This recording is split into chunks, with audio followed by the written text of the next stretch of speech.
waana wanaagsan idil ahaantiinba daawadayaal kuna soo dhowaada barnaamijkeennii waadiga nolosha oo aad aamintan oo kale ka daawataan shaashadda saab t v toddobaadkanna waxay noo martiya mid ka mid ah dhalinta runtii waxbaratay ee culimmada hase yeeshee soo maray nolol aad u rafaad badan oo uu ka soo bilaabay meel hoose iminkana taagan meel aynu odhan karno maasha allah waa cabdirashiid ismaaciil daahir oo ku magac dheeraa gabyaaye hase yeeshee iminka lagu magacaabo abu cabaas waxaynu ka waraysan doonaa dhowr waxyaabood. cabdirashiid wuxuu ahaan jiray baalashle, iminkana waa mid kala mida culimmada waaweyn.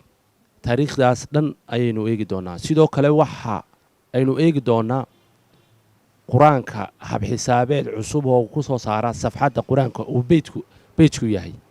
insha allah. aan ugu horrayntii ku soo dhoweeyo sheekh abu cabaas. ilaahay subxaanahu watacaala ayaa marka koowaad mahad iskale, mar labaadka waxa aan u mahadnaqayaa walaalahayga saab t v oo ugu horreeyo walaalkeen ducaysani. abu cabaas waxaad iiga warantaa walaal taariikhdaadii dheerayd ee ku saabsanayd inaad ka soo bilowday baalashle adigoo yar, balsaad baalashle u noqotay iyo saad ula soo rafaaday nolosha. marka koowaad horta waxaan dhashay taariikhdu markay ahayd dii bishii May 21 maalintii Somaliland ay xornimada qaadatay 3 cisho kadib. markaa kadib ayaa miyiga ayaan tegay, kadibna anigoo 6 jir ah ayaa layga keenay miyiga. aabbahay waxa uu keenay islaan aayaday ah, kadibna aayaday waanu isku xanaaqno, waan iskaga tegay. baalash ayaan iska bilaabay inaan qaato oo aan afkaygana ku shaqaysto iyo gabayada iyo waxyaalahaas oo kale. dabeeto adigu sidii ayaan u waday ilaa laga soo gaadhayay 2006 berigaasna waxay ahayd 1997. markaa baalashka sidaas ayaan ku bilaabay oo waxaanan joojiyey 2006 ayaanan joojiyey shaqada noocaasa. intaad baalashla ahayd yaa ku baray baalashla intaad ahayd waxaad baratay balwadda sida xabag cabidda oo kale. yaa ku baray oo balwaddaa ku baray? marka koowaad horta waxaan ka shaqayn jiray hudheelka loo yaqaano Cawaale Suqaar markay taariikhdu maraysay 1998. dabeeto sigaarka ayay bareen niman ka shaqayn jiray. sidii markaan ku bartay kadibna waxaan sameeyey haddana xaggan kale ayaan walaalka isku aragnay meel isaga oo jooga, kadibna waxa uu baray balwadda waxa loo yaqaano xabagta ayuu baray oo uu igu qasbay igu yidhi haddii kale waan ku biraynayaa ama cabbahashaas oo isticmaal. dabeeto sidii ayaan ku bartay. intii aad noloshaa ku jirtay maxaa caqabada oo aad xasuusato oo ugu waaweyna kaa hor yimid? waxyaalaha caqabada iga hor yimid waxaa ugu waaweynaa in mararka qaarkood inta lay xidhay cid cuntoy keenta aan waayey, oo mararka qaar waxaa jirtay maalin aanan 3 cisho waxba cunin, 3 cisho isku xigtay. biyaan afkaa saaro mooyaane wax cunta aanan cunin, waayo cid ehela oo ii ogeyd oo ii soo gurmanaysa may jirin. marka arrimahaas oo kale ayaa ka mid ah. waxaa kaloo ka mid ahayd aniga oo Hargeysa seexan jiray jaamaca masjidkan la yidhaahdo ayaa waxaan samayn jiray iyadoo roobku sidaa u daayeen gidaaradaas seexan jiray oo ay dhaxantu sidaa u dhacayso. berigii horena dhaxantu sidan way ka darnayd. arrimahaasaa ka mid ahaa. waa tahay yaa wax ku siin jiray maadaama aad suuq joog ahayd? yaa wax ku siin jiray oo cuntadaada aad ka heli jirtay? cuntadeyda waxaan ka heli jiray hudheelada oo kale. adigu gabayo ayaan u tirin jiro cuntaysiiyaan ku dhihi jiray dadkana sidaasi leeg. lacagta ayaan ka urursan jiray intaan gabayo u tiriyo meel kastoo aan joogo, kadibna markaas ayaan balwadeydii cuntadeydii waxaabaan ka iibsan jiray. inaad martay adigoo yar dhulal badan sida Boosaaso, Burco, Berbera, Hargeysa, Jabuuti, runtii waa socod dheer. sidee dadkaas kugu qaadi jireen? yaa si qarashaad kaa bixin jiray adigoo waxba haysan? inta badan qarashaadka iyo waxyaalaha baabuurtu igamabay qaadi jireen, bilaash bay igu qaadi jireen ama lacag yar baan bixin jiro. waxaan xusuustaa beri aan halkan ka tegay magaaladan Burco 2005 bishii 15 ayaan boosaaso qabanaynaa aniga iyo laba kale aanu saaxiibanahay kadibna 60,000 oo shilin ayaa nalagu qaaday waligeyna gaari lacag igu diiday ma arag oo igu yiri inta kuguma qaaday labuun baan arkay mid ka mid ah boosaaso beri aan ka soo baxay ayuu ahaa oo aan ku yiri 30,000 oo shilin igu qaad dabeeto waxa uu yiri 30,000 aad sheegaysid naga daabu yiri oo uu diiday kadibna gaadha igu yiri aniga bilaash kugu qaadayo soo kor marka arrimahaas ayaa la igu qaadi jiray gabyaaye ayaa lagu yaqaano dad badan oo imka muuqaalkan TV-ga ka daawan doona ayay ku yaqaaneen markaad yareed magaalooyin badanna waad martay iyo dalal badan oo Soomaaliland iyo Djibouti ay ka mid yihiin iyo Puntland dadkaasi maanta hadday ku daawanayaan magacii ay kugu bixiyeen gabyaaye sababta ku yimi iyo gabayada haddaad wax ka xasuusataba bal dadka xasuusi magacani waxyaaluhu igu yimid waxaa ka mid ahayd berigii 1997 aan berbera yimid ayaa kadibna aan aayada iskaga tegay suuqa ayaan iska galay kadibna dadkan ku dhihi jiraan gabay idin tiriya markii hore bilaash baan ugu tirin jiray berigii dambena waxaan ku celcelin jiray gabaygaygu waa iibo waa lacag markaas sidaa aawadeed ayay igu bixiyeen gabyaaye maadaama aan ku leeyahay aan idin gabyo aan dadka hayo marka gabayadii kolley berigaas aan tirin jiray kolley waan iska daayo waxa la yiri waxa deysaan way ku daayaan hal arin oo kaliya ayaan ka xusuustaa oo beri la igaga soo daayay saldhigga dhaxaynta ka tiriyay waxay ahayd arrinkaasina kolley arin laga caroonayana yaanu noqonine wuxuu ahaa laalush cunkaad baratiya lac lagu dhigay ku siin maayo lacagaad cuntidiya laba caqaaroode dib u joogso askari iyo hulugooyada wad ku lumaysaaye gabayga waad iga qadinto taariikhdan salaad ku dirsatid laakiin gabaygaas wuxuu lahaa sabab bal markii lagu xidhay dadka waxaad yiri dul istaagtaa markii lagu xidhay sababtii lagu xidhay iyo gabaygan oo ka mid noqonay sababtii lagu sii daayay isla laxdada xilligaad gabayga siidaysa waxay ahayd 2004 ayay ahayd laakiin ma sii xusuusto bishu intay ahayd oo waxa dhacday nin ayaanu islaynay adigu yara waalan oo maskaxda wax ka sii yihiin dabeeto wuxuu igu dhuftay qasabada kadibna saldhigga ayaa la igeeyo waa la xidhay kadibna markii subaxina la xaadirinayay ayaan gabayga u tiriyay askartii dabeeto way iska kaysii daayeen maalmihii dambena ilaa laba qof oo kale aanu islaynay ayaa iyaguna igeeyay saldhigga kadibna waxay dhaheen ninkan gabya ayaa anagu waxba xidhin mayno bay yidhaahdeen dib imay xidhin saldhiggan dhexe ee Burco ayaanu ahaa macnaheedu waxa weeye waxaad ka noqotay nin caana ayaad ka noqotay intii aad yarayd baalashka iyo xabagta cunu jirtay waxyaabaad caan ku ahayd oo la ii sheegay oo taariikhdaada markaan baarayay gabyaaye markuu xagga ummadda u dhaqaaqo ee wax loo dhiibo waa lagugu aamini jiray qof been sheegana maad ahaan jirin baa lagu yidhi intaan taariikhda ka warhayo bal qisooyinkaa bal ii yar dul istaag arrimahaasi waa dhab oo waa run oo dadkuna way ka markhaati kici karaan dadkii berigaa yaqaanay waxaa jirtay maanta nin sakhraana oo suuqa xabag ku cabaaya laguma aamini karayo amaah oo waxba lama amaahin karo lacagna looma dhiiban karo laguma dhihi karo hooyo wax noogu soo qabo aniga se laakiin hadda ku dhaho waxa ay amaahiya waa lay amaahin jiray hadday way dirsan jireen waxay doonaan hooyo noo soo iibi way igu oran jireen oo waqtiyada oo kale iyo waxyaalahaas xataa way igu aamini jireen oo way weydiin jireen taariikhaha maanta bishu imisay maraysaa maanta taariikhdu ay imisa saacadu imisadii bay maraysaa haddana ma aqoonin waxba kama aqoonin tirado haddii xataa saacad lay tuso maan garan jirin haddana ilaahay baa igu ilhaamiyey markaa sidaas ayaa lay aamini jiray oo waxyaalaha kale laygu aamini jiray waxaa ka mid ahaa nimanka kale xabaglayaasha ee suuqa joogay hadday diinta oo kaliya isku dayaan inay caayaan ama nebiga sallallahu calayhi wasallam waxaan ku dhihi jiray weliga adoo ila hadlaya yaanan ku arkin iyo adoo saaxiib ilaah toonna waxaan kaloo samayn jiray waxaan ku odhan jiray qofkii wax soo xaday iska celi baan ku odhan jiray waxaad soo xaday haddii kale inagu saaxiib noqon mayno weliga adoo ila hadlaya yaanan ku arkin arrimahaas ayaa ka mid ahaa waxyaalaha laygu aamini jiray dadka wax yiraahan qofku iskama dayn karo hadduu weliba xabagta barto sidaad iskaga daysay maxaa sabab ahaa inaad iska dayso oo kugu dhiirigeliyey waxyaalihii ugu waaweynaa ee igu dhiirigeliyey inaan iska daayo waxaa ka mid ahayd yaraantaydii inaan ka dhaartay oo aan idhi markan qaan gaadho ee aan gaadho 15 ama anigoo ka yar waxaan waan iska daynayaa waanan dhaartay sida aad sheegtay aad horeba u xustayna beenta iyo waxyaalaha waan iska ilaalin jiray markaasi aanan been u sheegin ayaan iska daayay markii aan gaadhay 15 laakiin anigu 14 inaan ahay baan berigaa isku haystay taariikhduna waxa ay ahayd 2006 bishii 3 11deedii oo maalintuna sabti bay ahayd saacadii sigaar iyo xabag ugu dameysana 8 subaxnimo ayay ahayd oo waan xusuustaa magaalada Hargeysa hotel guuleed hortiisa ayaanay ahayd markaas taas ayaa ii sabab ahaydoo inaan saaxiib nahay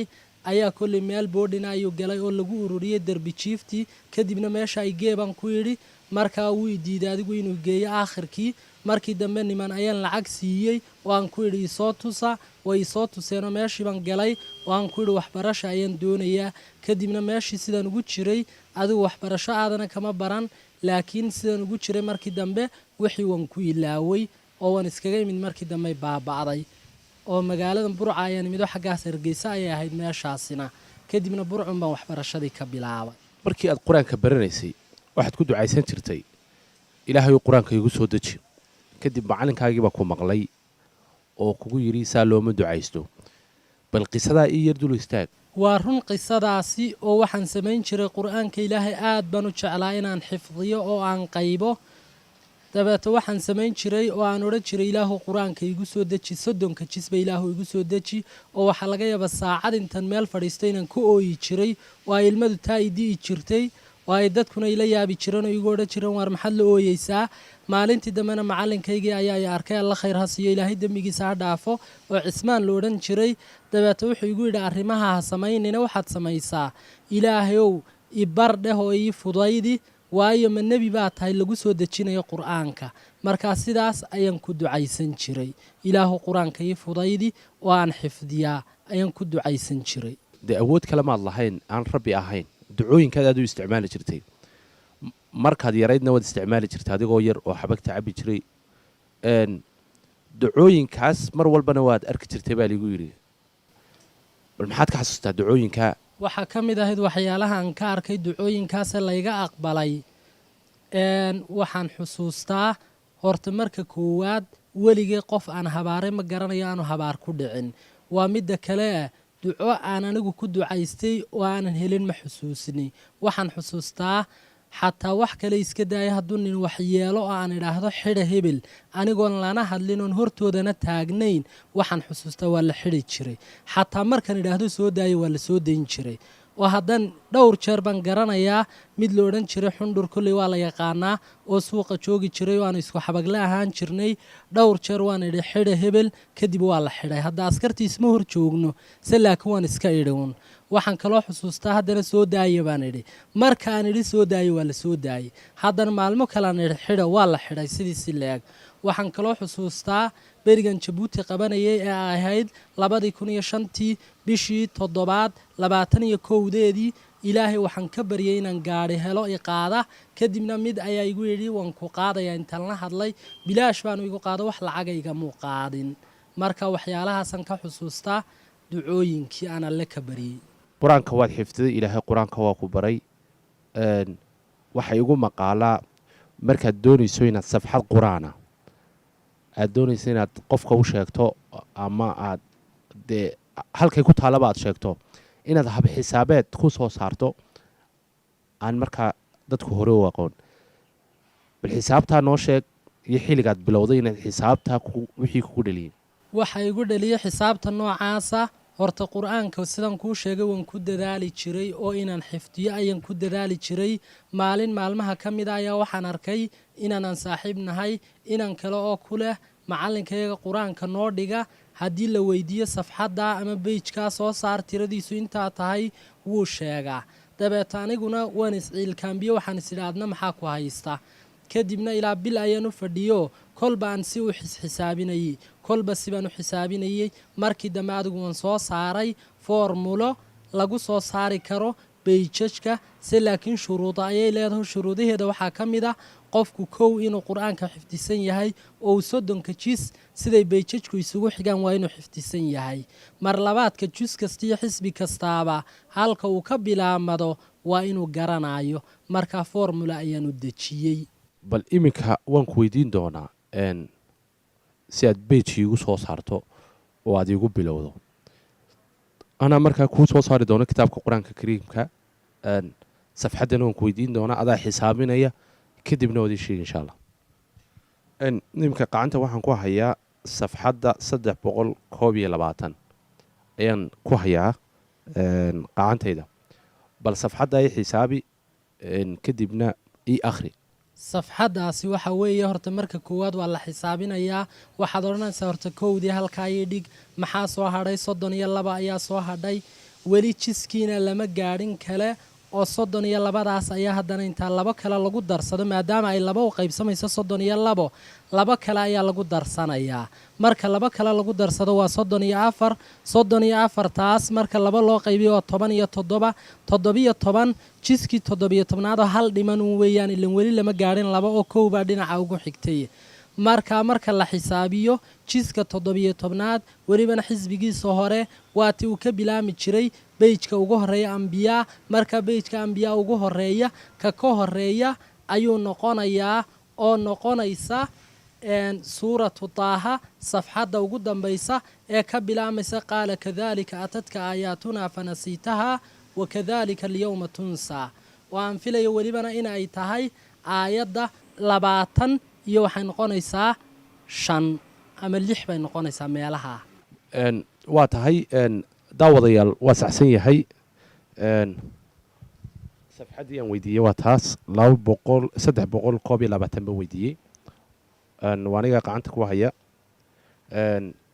beydkii ama aayadda qur-aanka uu igu bilaabay. safxaddana waa taas, wuu saxsan yahay. aayaddana wuu saxsan yahay waxweeye oo 126 iyadana wuu saxay. marka halkaas buu xisaabtii uu ka soo saaray. waynu garan karnaa dee qofku markuu isku gegeeyo. bal mid labaadayna weydiinayadan haddana waxaan dul taaganahay safxadda 265 safxadda ah baan dul taaganahay. bal soo saarta safxadday tahay iyaduna iyo aayaddana balyaq. safxadda 265 horta marka koowaad sida loo xisaabinayaynu maraynaa ama formuladii aan soo saaray waxay tahay 5 horta halkaa inoo dhig, maxaa soo hadhay 26 baa soo hadhay. 26 laba ma u qaybsantaa mise uma qaybsanto? way u qaybsantaa. haddaba labo kale inoogu dar maadaama ay u qaybsamayso. labo kale marka lagu daro waa 28. 28 ayaa waxaad samaynaysaa waxaad u qaybinaysaa labadii 14 bay noqotay. waa jiska 14aad waana xisbigiisa hore. markaa waxaad samaynaysaa safxaddii ayaan iminka soo saaraya. markaa waan soo xisaabinayaa, waxay noqonaysaa 2 3 4 5. miyay tahay aayad ka bilaamaysa id dakhaluu calayhi suuratu lxijir? aayadda meelaha 250 ayay noqonaysaa, waana beyjkeeda afraad halkuu ka bilaamada. acuudu billaahi min ashayطaani الrajiim إذ دخلوا عليه فقالوا سلاما قال إنا منكم وجلون قالوا لا توجل إنا نبشرك بغلام عليم قال أبشرتموني على أن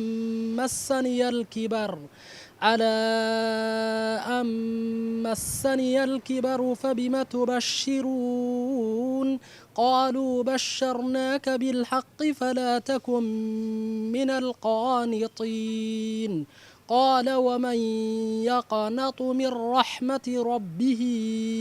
إلا الضالون قال فما خطبكم أيها المرسلون. daawadayaal waad aragtaano cabdirashiid wuxuu inagu soo kordhiyey dee cilmi cusub runtii aan idhaahe oo lagu soo saari karo safxadda qur-aanka kariimka aayaddu uu ka bilaamayo. xisaab baanu ku soo saaray. dee markaad shaashadda ka daawataan beejadka saabaad ka daawan doontaan, waad ku celceshan doontaan si aad u fahantaan. bal aynu waraysigeen iska sii wadanno. cabdirashiidow, markii aad qur-aankii xifdiday ee aad ka soo baxday balwaddii dhibtii badnayd aad ka soo baxday, taalibulcilmi baad noqotay, maxaad baratay oad markaa aad cilmigaagii u noqday? markii aan qur-aanka xifdiyey waxaan ugu horraysiiyey horta luqada carabiga inaan barto, gaar ahaan naxwaha waxa loo yaqaano ee icraabta iyo waxyaalahaas ah. markii aan taana bartay kadib macahad ayaan galay ee aan si fiican carabigiina ugu hadlaan xataa carabta la hadli jiray. marka macahad markii aan galay ibnu baas la yidhaahdo oo hargeysa ku yaal kadib markii aan wax yar dhiganayay sunna ayaan galay intaan dhigan kari waayey oo hargeysa uun ku yaal kadibna culumta shareecada wax ka mida ayaan soo qaatay oo aan soo bartay markii dambena adigu berigaa waxay ahayd 2012 dhammaadkiisii ayay ahayd markii dambena 2014 ayaan dhammaynay macahadkii kadibna adigu wax jaamacadii waxaa ma sii gelin oo ma sii wadan waayo waxaan ku bixiyo iyo cidiga bixisatoona ma helin laakiin reerun baan iska samaystay marka culumtaas ayaan kulli yara bartay markii dambe inkastoon kusii dadaalay cilmiga dhaxalka ee faraa'idka loo yaqaan oo aan maantana aqoon sare ka haysto alxamdulillaah carabida waad baratay waad ku hadashay waxay ugu maqaalaa inaad la xidhiidhay dadkii carbeed ee kutubta soo daabici jira ama maktabadaha lahaa bal qisaa jirtay maraad la xidhiidhay oo uu nin carabi kugu balamiyey kutub maktabad qisadaas soo dhacday bal yar dultaa markii koowaad horta waxa ahayd 2011 dhammaadkiisii oo anigan idin idhi carabiga ayaan si fiican u bartay alxamdulillaah dabeetana nin caraba ayaan lambarkiisii kitaab ka helay oo xagga qaahira oo kuwan kutubta soo daabaca ka mid ah dabeetana waan la xidhiidho waxaan ku idhi saaxiib ma noqon karnaa intaan isbarannay kadibna wuxuu igu yidhi haa carabtuna dee kolley way naga naxariis badan yihiin oo sideenna ma aha dabeetana wuxuu igu yidhi haa saaxiib baynu noqonaynaa kadibna kutub iyo lacag ii soo dir baan ku yidhi marka wuxuu igu yidhi ma taqaanaa maktabatu nuur haa baan ku yidhi waan aqaanaa taa tag buu igu yidhi kadibna waan u tegey odaygii lahaa ayaan arkay maktabatu nuur ismaaciil odaygan loo yaqaano kadibna waxaan ku yidhi ma kuugu dhiibaa waan hor taaganahay haa buu igu yidhi markii aan u dhiibay ayuu kadibna la hadlay oo intuu igu yidhi waaya ayaan ku yidhi waa ninaad isgaranaysaane la hadal wuu la hadlay wuxuu ku yidhi hee maxaan siiyaa wuxuu ku yidhi kutub sii wixii uu baahan yahay wuxuu ku yidhi nooc maan siiya ayu nooc allaaliyo noocu doonayo dhanba sii buu yidhi oo waan ka maqlayay moobilka kulley codka ayaan sare u dallacayo somtel baan ahaydoo beriga aad u jabnayd oo lagu hadli kari jiray markaa ayuu igu yidhi xaggee ayaad iska barateen waxaan ku yidhi de waa walaalkay oo moobilkaasaan ka bartay yaa iskiin baray buu yidhi waxaan ku yidhi moobilkumaan ka bartay dabeetana dadkii meesha joogay ayuu igu fashiliyey oo uu yidhi ninkani wuxuu ku yidhi ninkaa carabkaa faqiir baan aho ardayaroon waxba haysanin baan ahay dabeeta waxaan ku yidhi de waabaan ahayba oo ardayan waxba haysanoo faqiiraan ahay markaasaan ku yidhi kutubta ii soo qabo saxiixulbukhaari iyo kuwaasaan weydiiyey kadibna mahayuu igu yidhi kitaab baan ku yidhi yaa iga xiga kaaba ii soo qabo kadibna kiibuu soo qabtay markii dambe haddana kii carabka wuxuu igu yidhi ma ka qaadatay kutub waxaan ku yidhi maya midhwan buu siiyo kiina magaciisii waan u sheegay kadibna wuxuu igu yidhi lacagtiina ma ka qaadato may baan ku yidhi waan ku noqonayaa se laakiin markii aan ku noqday ayuu dhirbaaxo igu eriyey kadibna odaygii lahaa oo igu yidhi haddii lacag laguu soo diray dahabshiil baa lagugu soo diro cilmulfaraa'idkaad baratay cilmigan maxaa kugu dhiirigeliyay markaa sababta igu dhalisay inaan barto cilmiga faraa'idka ama dhaxalka waxay ahayd beri aan su'aalo dad u qaban jirnay oo khamiistoo kale aan u muxaadirayn jirnay jimcaana aan su'aalaha uga jawaabi jirnay wixii su'aala ay soo gudbiyaan ayaa maalin su'aal dhaxalaa lay weydiiyey kadibna ma garanayaan ku yidhi culimmada waaweyn weydiiya maalintaa kadib waxaan isidhi waalidkaanaha caasiin ee amarkiisa maqal adiguna yaanad waxbana fadeexoobin oo cilmigaas ha lagaaga dambeeyo oo dadka aad bartid ayaan isidhi oo alla dartii ha lagaaga barto ee markaa cilmigaa baro baan isidhi markaasaan kutub soo iibsado aan bilaabay kadibna cilmigii waad ku shaqaysaa maxaad ku qabataa waxyaabahaad ka shaqaysay ee cilmiga ku qabataa maxayd ka mid ah kow horta waxyaalaha aan ku qabto waxaa ka mid a dadka ciddii ila soo xidhiidha igu tidhaahda cilmigaa noo faraa'idkaa kaalayoo noo qaybi dhaxalkaa waan u qaybiyaa ciddii ila soo xidhiidha inkastoo beriyo dhaweytoole arrimaha sameeyey oo aanay weli cidi ila soo xidhiidhin se laakiin waan ku tala jiraa inaan u qaybiyo oo waxaa kaloo jirta iyada laftigeedu nabarrada oo kale iyo xaqitaankooda iyadana waan ka shaqeeyaa oo ciddii ila soo xidhiidha waan kala xaqaa oo waxyaalahaas ayaan kulli sameeyaa iyo kugu yiri cilmigaa waad taqaanaa sheekh ka mida shuyuukhdaydii aan wax ka bartay oo mid la yidhaahdo maxamuud naxwe alla khayr ha siiyo waa sheekh caana kuley oo la yaqaano sheekhaas ayaa beriyo imtixaanaad iga qaaday kadibna aan gartay welibana masaa-isha faraa'idka ama dhaxalka ugu adag markii aan gartay oo la yidhaahdo munaasakhaadka soomaaliduna ay u taqaanay meyti dhaxashay markii aan wada gartay oo ilaahay garad siiyey ayuu yidhi cilmigaa maanta laga bilaabo waad garanaysaa ijaasan kuu siiye waxna waad dhaxli kartaa waanaad dhigi kartaa cilmigaas wax xidhiidha ma yeelateen wasaaradda diinta iyo awqaafta somalilan oo wax liisana ma ku siiyeen wasaaradda diinta iyo awqaafta ee somalilan iyo wasaaradda cadaaladaba waan maray oo liisan waa la isiiyo markii u horreysay wasaaradda diinta iyo awqaafta ayaan tegey kadibna imtixaanaadkiiba iga qaaday hadduu yahay nikaaxii hadduu yahay faraa'idkii hadduu yahay jinaayaadkii hadduu yahay talaaqiiba afartaaba way iga qaaday kadibna waxaa lay gudbiyey wasaaradda cadaaladda tag baa laygu yidhi waad ku guulaysatay imtixaankaagiiye oo waaxda fatwadaana iga qaaday dabeeto waan tegey wasaaraddii cadaaladuna adigu way ii sameeyeen iyaguna liisankii oo soo cashuuro ayay dhaheen haddadaana waan hayaa liisankii oo wakaa falilaahi alxamdu walminna waa kaa liisankayga aan dhaxalka ku qaybiyo ee aan dadkana isugu meheriyo ee aan nabaradana ku xaqo wakaa cilmigan iyo qur-aanka dee qur-aankii dad baad u dhigtaa cilmiganna adigan yar waan ku shaqeeyaa markaan abu cabaas safarna uu galaayo dee kilarka shanaadna waxaa igu maqaalaa inaad mar tagtay eed kutub geysay aad arday wax u soo dhigtay xaggee lagala soo xidhiidhaa mise xaggee saldhigaagu yahay waa run arrimahaas iyo kolley waan dhigaa cilmiga faraa'idka ama dhaxalka iyo qur'aanka kariimka iyo tafsiirka iyo axaadiista iyo caqiidada waxyaalahaasoo dhan adigu waan dhigaa iyo naxwahaba marka halka la igala soo xidhiidhaana kolley waa lambarkayga iyo halka onlinekayga cinwaankiisa ama skeybkayga cinwaankiisa oo lambarka la igala soo xidhiidhaa waxaa weeyaan furaha kolley waa la iska garanayaa laga horraysiinayo somalilan iyo soomaaliyaba waa la garanayaa kolley ee laakiin lambarkayga wuxuu ka bilaamayaa eber 6 4 6 6 7 2 ama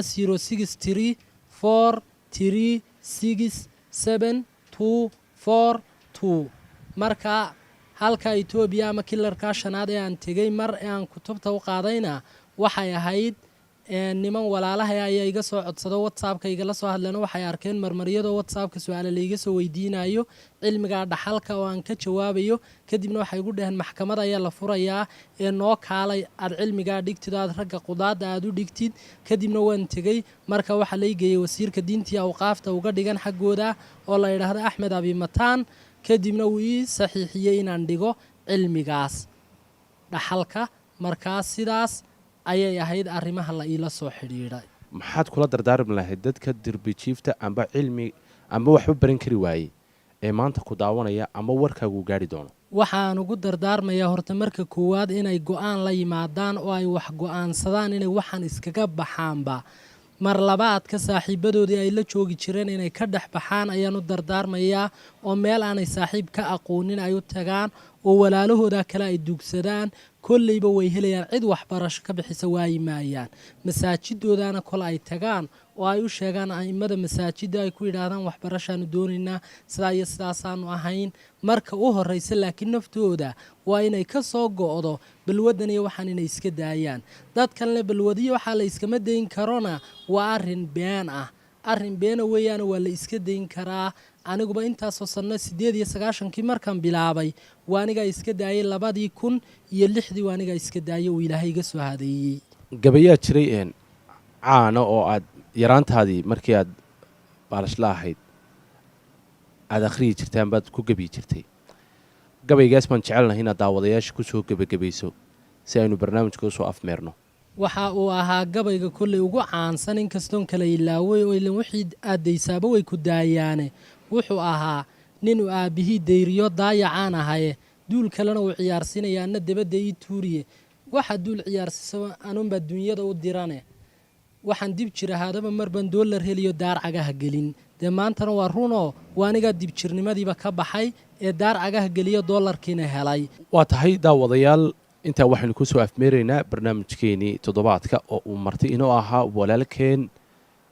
sheekh cabdirashiid ismaaciil daahir oo ku magac dheer Abu Cabaas Alfaradi horena loo oran jiray gabayaaye waxaa idinla socodsiinaya anigoo ah Axmed Xiis Cabdi Ducaysane intaynu barnaamijkan mid lamida dib ugu kulmayno